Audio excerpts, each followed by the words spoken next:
տրված անհատական պաշտպանիչ միջոցները։ Մասնագիտական կողմնորոշման նպատակով Զանգեզուրի պղնձամոլիբդենային կոմբինատը կրկին դռներն էր բացել աշակերտների առջև։ Կապանի տարածաշրջանի Գեղանուշ բնակավայրի միջնակարգ դպրոցի մի խումբ սաներ եւ ուսուցիչներ ոչ պակաս հետաքրքրությամբ էին բաց հանքից հետևում հսկա տեխնիկայի տեղաշարժին։ Կարելի է անվերջ խոսել այս աշխատանքի մասին, որտեղ ահռելի աշխատանք է կատարվել ու կատարվում է։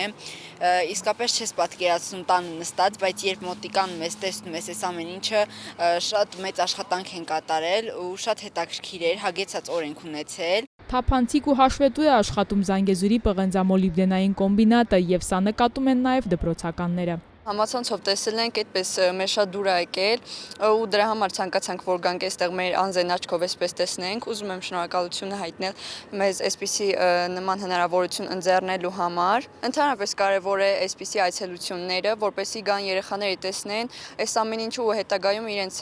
մասնագիտության հարցում կարողանան ճիշտ կողմնորոշվել։ Տարիներ առաջ չկար այս հնարավորությունը երեխաների հետ գալ, տեղում տեսնել խոշոր ընկերության աշխատանքը, խոսել մասնագիտության մասին եւ փորձել շահագրգռել դպրոցականներին, ասում է մանկավարժ Մերիղոնյանը։ Հիմա ամեն ինչ այլ է։ Այսպիսի այցերը շատ կարևոր են եւ շեշտը դրվում է հենց մարզում, հենց համայնքում գործող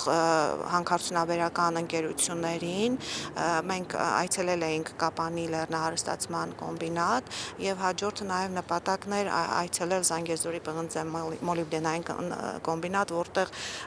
մեր նախաձեռնությանը շատ այդպես ջերմ ընդունեցին։ Սպասելիքները արդարացվեցին ու նույնիսկ ավելի շատ բաներ տեսա։ Վաղուց էի հետաքրքրված այս Զանգեզուրի պղնձամոլիբդենային կոմբինատով, վաղուց էի հետաքրքրված այս մեծ մեքենաներով։ Այցերը Զանգեզուրի պղնձամոլիբդենային կոմբինատում ավելի են ակտիվանում։ Ձեռնարկության գործունեությունը եւ նախագծային աշխատանքների եւ մասնագիտական կողմնորոշման լավ օրինակ է։ Հերմինե Միքայելյան, Ռոբերտ Օհանջանյան, Սյունիք լուրեր։